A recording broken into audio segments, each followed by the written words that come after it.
Hey guys, welcome back to my channel. For those of you new here, I'm Liliana, and in today's video it was a highly recommended by Instagram followers, and it's those little tarts that I have made, the cookie tarts that I call them, and I filled them up with pastry cream. So you guys wanted a video? Ta-da! Here it is.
recipes in this video and many techniques also, but it's okay. We can do this. It's a step-by-step thing. And what you need in first hand are these. As you can see, they have holes in them, and this what it does is that it helps your dough to breathe, and then it cooks more evenly or bakes more evenly, as you can see. And by the way, I'm going to put these in my description box down below in my Amazon store, so you can go and have a look at that if you're ever interested. So, and they come in different sizes and shapes. So yeah, like that. So that's for that. The cookie recipe that I use, you can actually use it for your sugar cookies. And that's actually what I use. I use the same recipe for my sugar cookies, and it's just so yummy. You can use any extract that you want, but the best would be almond extract. My clients rave for the almond extract because it gives that nice sophisticated taste to the cookie, but you can also use lemon, vanilla, whatever you want. So, and the cookie recipe is the sugar cookie recipe is, you can double it in size, no problem whatsoever. It freezes well also, which I like that, because sometimes what I do is I do double batches, and then I just seal them in freezer bags, make sure that there's no air, and then I pop it in the freezer, and then whenever I need it, I just defreeze, and then I use them, and they're as good and fresh as I was using them on the spot. It's a recipe that doesn't have to be refrigerated, so that's a time saver. I find a lot of recipes out there which are good, but it's like a whole entire freaking process. It's like 1 hour in the fridge, and then no. This one is like you make it and you're literally good to go. Little tricks that I give in my video. As you can see, I always put 2 parchment sheets together, and then I roll on top. The reason why I do that is that like that your dough doesn't stick to your rolling pin, and it just makes everything nice and flat and even, especially if you're doing shapes, which is like, to me, a lifesaver, because you don't lose your shape. So what you do is you roll it out like that, and then you create your shapes, and then you just remove the excess, and then you get your shapes, and then pop it in the oven, and then you bake it 8 to 9 minutes until it's nice and golden. I leave it a little bit on the tray before moving into a cooling tray, and I mean, that's it. And then for these, it's a little bit different. So basically what I do is that I roll my dough in between 2 parchment sheets, and then I create my shape using my cutters, and then I remove the excess out, and then I pop it in the freezer. You don't want it to be like super like frozen. You just want it to be able to move it with your fingers. So, and then when the dough gets hard a little bit, then you can place those shapes inside your cookie sheet, and you're going to do the same thing with the exterior. So the exterior is I cut long strips that I freeze a little bit, and the reason why you freeze, and it just makes the whole thing simpler, because you can't just cut a strip and then place it like that. The dough is too soft. So in order to be able to connect both bottom and the sides, it's best to just freeze it so that it's hard a little bit, not too much, or else they will break. It's not a big deal because you kind of could glue them back together, but just enough so you can lift it from your parchment sheet. And then yeah, so you just place it on the inside, and then with a knife you just cut on the edge, and everything is nice and smooth. And then you make all your shapes like that, pop it in the oven 8 to 9 minutes until it's nice and golden. What I do also for the bottom, I poke holes so that the heat also is distributed very well on at the bottom. And then, yeah, so you bake it and then you wait a little bit so that they cool down a little bit on your cookie sheet. And then you're gonna see it's like a little bit hard to unmold them, but just go around and very carefully just push a little bit to the top or the bottom, and then you'll see they're just gonna remove themselves from the mold. And then you can fill them up with whatever you want. You can use caramel at the bottom, dulce de leche. You can do chocolate mousse on top. You can do strawberry mousse. You can do, I did a pastry cream. So my recipe, I show it obviously on the video, but I also have the link. I will have it in my description box down below, and you can go ahead and follow. It will bring you to my blog, and then you'll have the step-by-step. The pastry cream, I have like 2 different kinds. I have the one with mascarpone you can add, or you can have like the simple one without the mascarpone. So, and it's like just, both are like so good, and they go perfect for a bigger tart if you want to do a bigger fruit tart, or just singles like this. Singles like this are just so cute and adorable, and they're perfect to give away also as gifts. You can put little edible flowers in there, fruits, I mean, yeah. So I really hope you guys enjoyed. And yeah, it was very technical, but in this video, I really like this video because you have the cookie recipe, sugar cookie that you can use, you know, in all your cookies, for all your cookies. And then you also do have the step-by-step how to do these adorable mini tarts.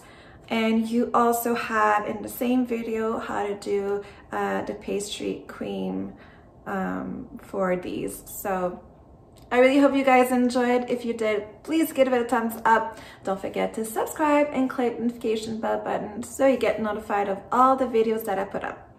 Thanks for watching, and see you in the next one.